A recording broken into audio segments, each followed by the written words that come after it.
Could you share the state's vision and priority areas in tackling malnutrition? Like any other state government, our goal is also to have a healthy, well-nourished Odisha where there is no malnutrition. Important and significant in showing results in Odisha is that the state government has been filling the gap. Welcome to today's podcast, madam, on healthy diets, and we are honored to have Mrs. Shubha Sharma, a very dynamic leader. She is an IAS and she is the Principal Secretary of the Department of Women and Child Development Department, Government of Odisha, who has been steering many transformative initiatives for improving the nutrition of women and children in the state. Madam, my first question to you, and we would like to hear your views on that Odisha has been nationally recognized for its progress in nutrition. Could you share the state's vision and priority areas in tackling malnutrition? So, like any other state government, our goal is also to have a healthy, well-nourished Odisha where there is no malnutrition. And to work towards that goal, we are implementing several government schemes, the central government supplementary nutrition program, scheme for adolescent girls. But I think what has been most important and significant in showing results in Odisha is that the state government has been filling the gaps and filling the needs that have arisen over the years through its own initiative. This year, the Odisha Pushti Mission was announced by Honorable Chief Minister. We have Mukhyamantri Sampoorn Pushti Yojana running. And we also have a very successful Purnahar program, which is basically a community management of acute malnutrition, the CMAM protocol, which helps us in targeting children who are severely and acutely malnourished. In the Advika Yojana and the MSPY scheme, we not only provide nutritional entitlements to young girls and adolescents, but with the support of civil society partners such as UNICEF, we have also helped them in creating awareness and building agency. So these are some of the initiatives, and the latest one is, I think, what has triggered this event and our discussion is the Healthy Diets campaign, wherein we are trying to create awareness about the sugar content, the oil content, and the increasing trend of unhealthy eating and lack of focus on fitness. So these are some of the initiatives. Thank you, ma'am. Thank you, ma'am. That was very well presented. But despite progress, you'll agree that malnutrition still remains a challenge. And what do you see are the key barriers and how is the state addressing them? So Sonali, as you know, that very few countries in the world have been able to bring down malnutrition to zero. There are unfortunately always some children or some women who are in need of nutritional support. Odisha definitely has shown improvement in the last few years and decades, but there is more that needs to be done. And some of the key challenges that we face in the state when we implement these programs, which focus on improving nutritional availability to populations, is the difficult geography of the state.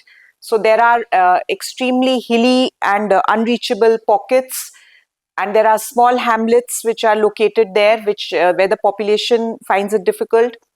There are geographical barriers such as rivers or rivulets, and this year there has been extremely high rainfall, and a lot of these areas, hard to reach areas, are cut off.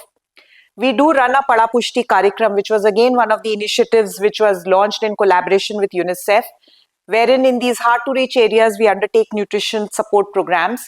But nevertheless, these are challenging areas. Then there is also a trend towards women being very self-sacrificing. So whenever a nutritional entitlement is given to the woman, sometimes she does feed it to her family and to children. There are these cultural barriers on consumption of certain food items. So these are some of the barriers that immediately come to my mind. but the government machinery of ICDS personnel, especially in the field level, is extremely committed and they're working hard towards overcoming these challenges.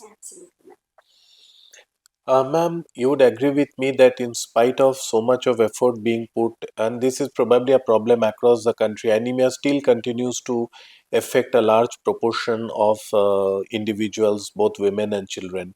So, how do you think the state and also the department is prioritizing in terms of key actions for anemia control? Anemia is definitely a problem in Odisha and I think throughout the country.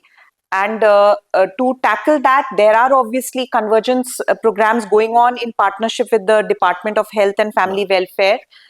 Some of the initiatives which WCD department does is it supports and ensures that the target group is sufficiently educated and the iron supplements are made available to them. So during our weekly Advika meetings at Anganwadi centers, the girls are encouraged to take their iron supplements in the presence of the Anganwadi workers so that they get into a kind of a habit of consuming these. Apart from that, under one of our schemes, we are distributing dates, which I think is extremely innovative and that has had very good receipt and feedback from the stakeholders.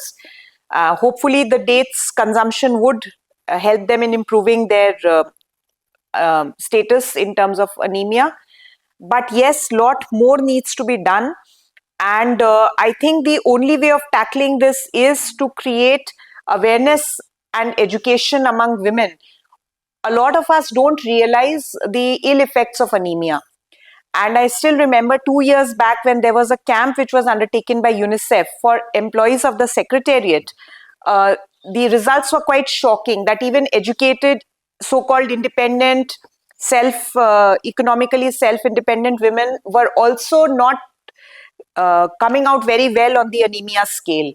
So, more of mindset issues, and I think a lack of awareness on the ill effects which anemia can have on the lady in particular. In fact, ma'am, you also did a small campaign with the Anganwadi workers at SIWC. So, would you like to elaborate a little more on that? So that was a very a small sample group, and the number of days for which they were put under the experiment was also very short.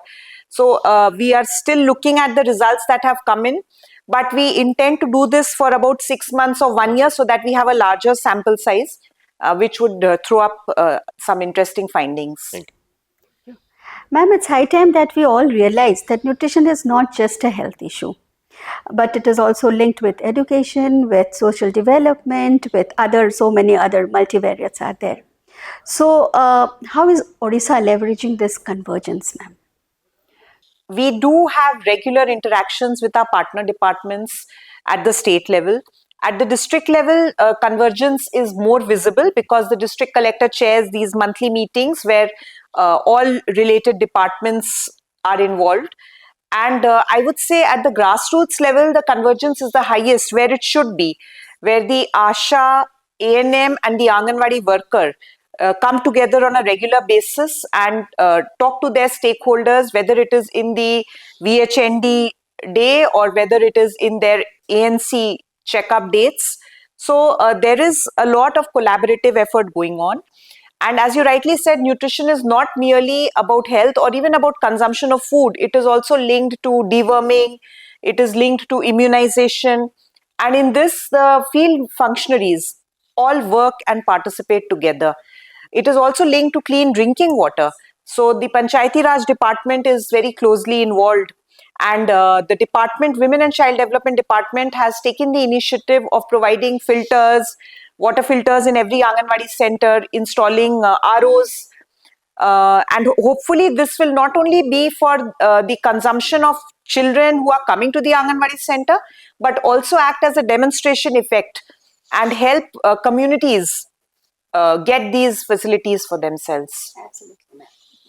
Thank you, ma'am. Ma'am, what role do you see communities and frontline workers they play in making nutrition as a people's movement?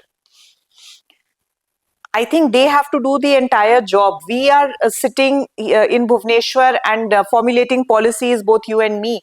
But ultimately, those policies have to be translated into action at the field level.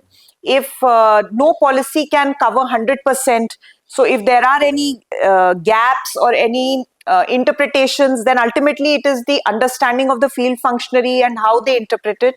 And I think luckily in Orissa, we have a very robust and very committed field machinery, and they therefore are able to flag issues which perhaps require some clarity or clarification or support from the state headquarters, but otherwise they are able to find local solutions and roll out their programs. Ma'am, are there any community institutions within the Anganwadis which exclusively look for at nutrition? So each Anganwadi center has a Ma committee and a Janch committee.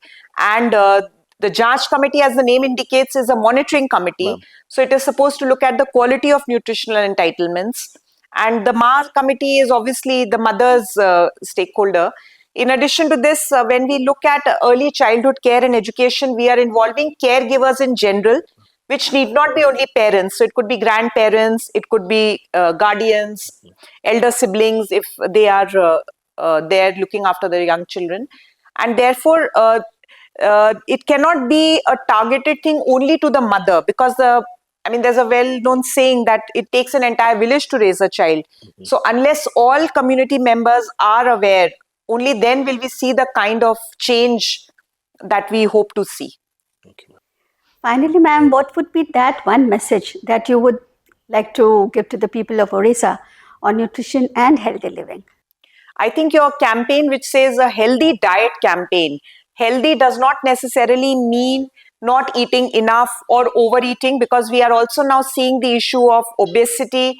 We are seeing that sugar content and junk food, oil content is increasing in the consumption pattern of populations. So most important is that, these old sayings that a healthy person is a wealthy person, these are very relevant. We only realize those when we lose our health. And perhaps not enough emphasis has been given on maintaining fitness within the body. We do have a yoga module for our Advikas, that means the adolescent girls, and hopefully they will carry those learnings when they become young mothers. We are also looking at exploring light exercise regime or yoga for expecting mothers, so that they know and it reduces their difficulty in labor and during pregnancy. But ultimately, people have to see value in health, and they have to see the importance of health. And I would like to thank UNICEF for collaborating with the department on this great initiative and campaign. Ma'am, before we wrap up, I would like you to share your personal insights for staying healthy, energetic, and so full of inspiration every day. Your mantra. Okay, so that's a very personal thing, but that 1 hour or 45 minutes that I devote to my health, I feel it is an investment which I'm making in myself. The rest of the day, I'm either working in office for others or I'm working at home for my family members. I hardly get time for myself. But that 1 hour in the morning, which I invest in my health, whether it is yoga or whether it is running or swimming or cycling, I feel very happy because I think I'm doing something for myself. And it is an investment, because unless we invest in our bodies now, we will not be able to get the returns when the time comes. So, Saurabh, now that I've shared my secret, maybe you can also tell the audience how you manage to remain so calm and energetic and fit. Ma'am, I for my diet, I try to eat healthy. Actually, eat healthy food, home-based food, and not eat too much outside food. One meal is definitely with my family. That is something we practice. And one thing I do on a daily basis is exercise. I do morning. I go to the gym and I exercise for at least 1.5 to 2 hours every day. That goes without fail.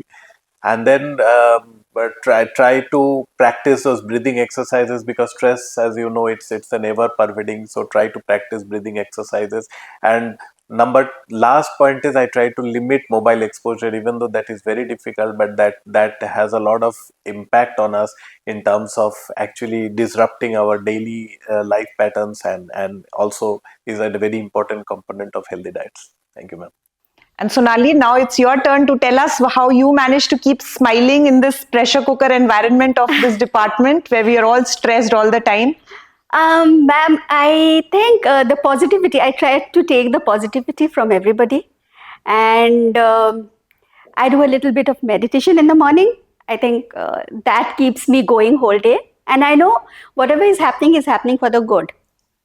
So, despite so many stresses in my own personal life, in the professional work, but I don't take that load.